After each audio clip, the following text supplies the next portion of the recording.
Sir आपका नाम? मिथिलाम रफी प्रेम सागर से चर्चित हूँ पूरे मिथिलांचल में।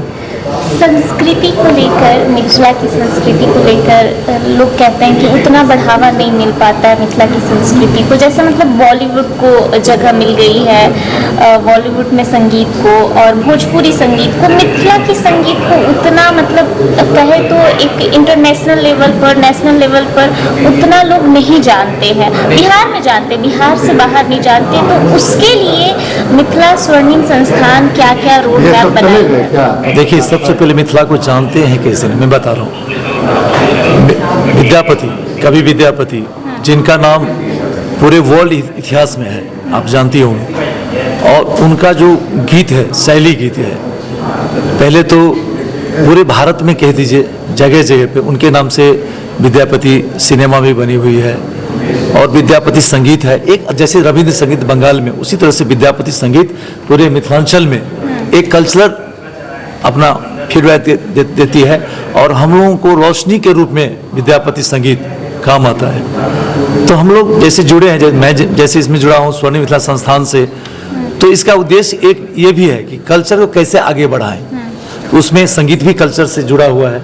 संगीत एक ऐसी चीज़ है जो एक ताकत है हर व्यक्ति के लिए, आप जानती है ना। संगीत एक ताकत है। तो जहाँ पर हमारा कैंप लगता है वहाँ जाकर लोगों को संगीत सुनाता हूँ। कैंप में भी तो लोग निकल के आते हैं उस माध्यम से भी, और फ्री में दवा वहाँ मिलता है, फ्री में चेकअप किया जाता है। तो ये दूर दूर तक जहाँ पे, ये तो नॉट ओनली मिथिलांचल, पूरे भारत में हम लोग जाना चाहते हैं। पूरे भारत में कोने कोने जा करके लोगों का सेवा करना चाहता हूँ। तो ये माध्यम बहुत अच्छा है और हम लोग इस माध्यम से लगे, आप लोगों का भी सहयोग मिल रहा है, तो इस सहयोग आगे बढ़ाते रहें।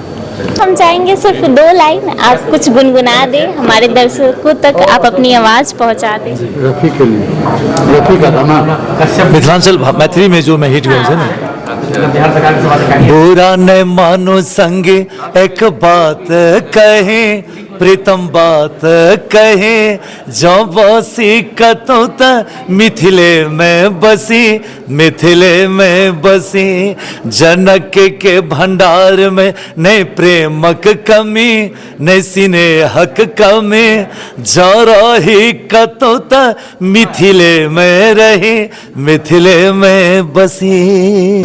सर, ये जो रोड मैप है मिथिला स्वर्णिम संस्थान का, वो किस प्रकार से काम कर रहा है? रूरल एरिया में अभी तक कितने काम हुए हैं और अभी फिलहाल मिथिला में ही ये काम चल रहा है कि बिहार की सारी जगहों पर इसका काम आपने शुरू कर दिया है? देखिए, स्वर्णिम मिथिला संस्थान पिछले कई वर्षों से मिथिला के अलग अलग जिलों में काम करते आ रहा है अभी, लेकिन हम लोगों ने 2024 में ये निर्णय लिया कि स्वर्णिम मिथिला संस्थान को 2024 में कब से सर? अभी जुलाई अगस्त के महीनों में हम लोगों ने ये निर्णय लिया कि इसको हम लोग रजिस्टर्ड करा के उसको धीरे धीरे कार्यक्रम को आगे बढ़ाएं। इसलिए बिहार की राजधानी पटना से हम लोगों ने एक ग्लोबल समिट का निर्णय लिया जो अगले महीने के 10 तारीख को हो रहे हैं। उसमें बिहार सरकार के कई माननीय मंत्री उस कार्यक्रम में शिरकत करेंगे।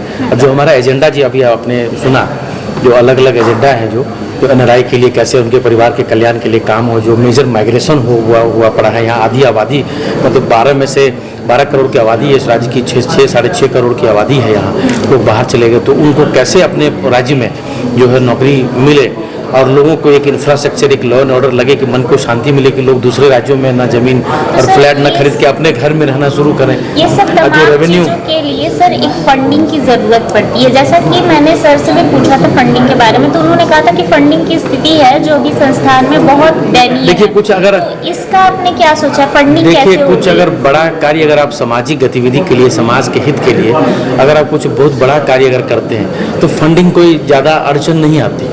फंड और लोग जो एक टीम में धीरे धीरे बढ़ती जाती है। अब डॉक्टर साहब जो हैं बहुत बड़ी डॉक्टर हैं, वो दरभंगा मेडिकल कॉलेज से रिटायर्ड हैं, उसके बाद वहाँ मधुबनी मेडिकल कॉलेज में अपनी सेवा दे रहे हैं। उनकी जो सोच है और दूसरे जो को फाउंडर हैं जो वहाँ शिप पे हैं, जो मैरिन इंजीनियर हैं, जो उनकी जो प्रकाश मिश्रा जी, उनकी सोच को आप देखिए कितनी बड़ी टीम बन गई। तो ऐसे लोग जुड़ते चले जाते हैं, फंडिंग भी ऐसे ही होती चला। बस समाज के हित के लिए कुछ बड़ा सा आपके पास एक एजेंडा होना चाहिए कि आप कैसे, क्या विषय लेके आप आगे बढ़ रहे हैं। तो वो विषय नहीं है, वो हम लोग उसको धीरे धीरे सॉल्व हो रहा है, वो धीरे धीरे सॉल्व हो जाएगा।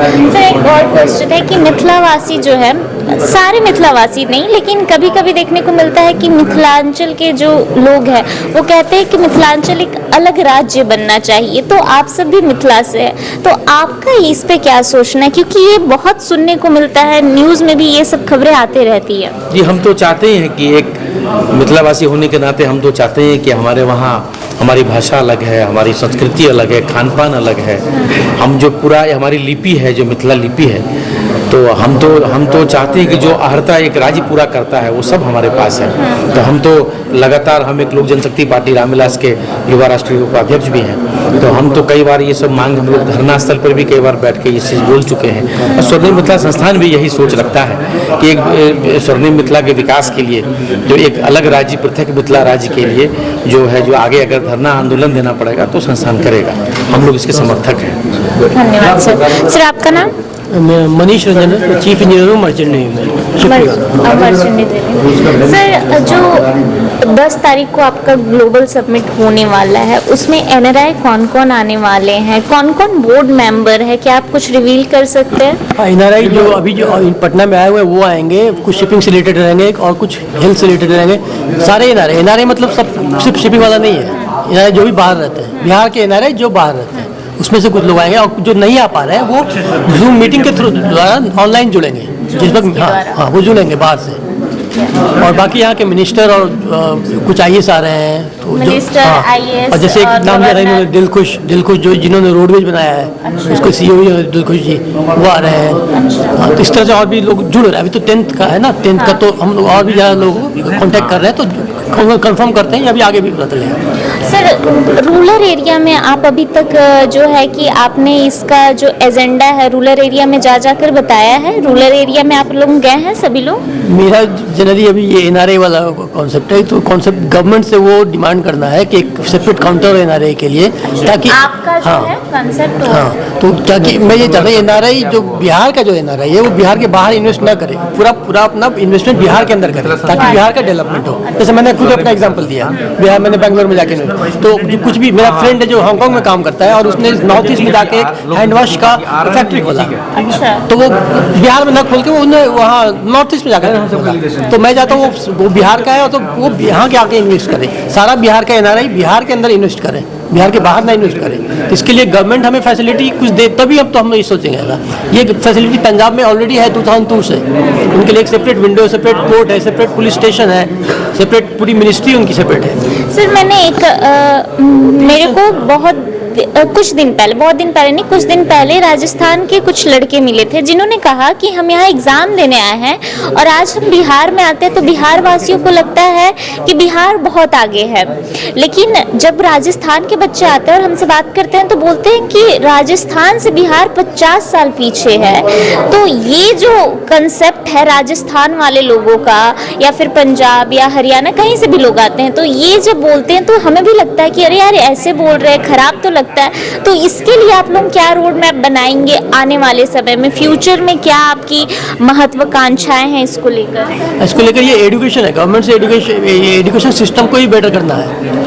डिसिप्लिन चाहिए, डिसिप्लिन तब आएगा जब एजुकेशन से डिसिप्लिन आता है। तो वो डिमांड में लोग गवर्नमेंट से करें, संस्थान के थ्रू गवर्नमेंट से डिमांड कर रहे हैं कि एजुकेशन हो, तो मतलब जैसे रूरल एरिया में जा करके एजुकेशन को ही तो फैला रहा है। और तो जब एजुकेशन हो जाएगा तो फिर वो डिसिप्लिन आ जाएगा, तो फिर वो खुद भी बोलने लगे कि हाँ यहाँ के लोग बड़े डिसिप्लिन है। लेफ्ट साइड चल, रोड की चलना तो लेफ्ट में ही चल रहा है, तो राइट का दूसरी उल्टी साइड से कोई नहीं आ रहा है। यहाँ पे तो दिखता है ना, लेफ्ट साइड में राइट साइड के भी लोग आ रहे हैं, तो वो डिसिप्लिन नहीं है। वो एजुकेशन से डिसिप्लिन आएगा, डिसिप्लिन से आएगा तो फिर वो लोग भी आके कहेंगे कि हाँ मैं वहाँ गया था और देखा कि मैंने जो एग्जाम्पल हम लोग वहाँ के लिए दे रहे हैं वो एग्जाम्पल हमें यहाँ मिलने लगेगा। डॉक्टर राजकुमार झा। सर, स्वर्णिम मिथिला की आवश्यकता क्यों पड़ी? स्वर्णिम मिथिला संस्थान इसलिए कि संस्था है, संस्था से हम लोगों जो है तो कुछ काम करने के लिए समाज में जो निर्धन बच्चे सब जैसे हैं उनको कोई सुविधा नहीं होती है, तो उसको पढ़ने का व्यवस्था किया है। दूर दराज में जहाँ पर चिकित्सा का अभाव है वहाँ पर चिकित्सा के लिए उन लोगों को काउंसलिंग करना भी, प्लस दवा बांटना, प्लस एस्टिमेशन करना हीमोग्लोबिन का और दवाई का वितरण करना, ये सब काम कर रहे हैं। इसका आवश्यकता समझ में आया अब जो संस्था का विकास हो रहा है तो हम लोग आगे NRI अफेयर्स डिपार्टमेंट के लिए भी बिहार सरकार से मांग करेंगे और ये संस्था इसके लिए आवाज़ उठाएगी। NRI के लिए भी ठीक है। तो सर जब आप 10 तारीख को जो भी सबमिट कर रहे हैं संस्थान के लिए, तो उसमें किस प्रकार का रोड मैप होगा? और अभी रूरल उसमें एरिया डिफरेंट में तरह का डिस्कशन पैनल बनेगा, उसमें इमिनेंट आदमी सब आएंगे और जो उस क्षेत्र के टेक्निकली जो उसमें साउंड होंगे उन लोगों को रखा जाएगा। बिहार सरकार से भी विधायक मंत्री ये सब आएंगे, तो उस समय में उस डिस्कशन पैनल से जो मॉडरेशन करके जो निकलेगा तथ्य उसको सरकार के सामने पेश किया जाएगा, उसके लिए आवाज़ उठाया जाएगा जी ऐसा होना चाहिए।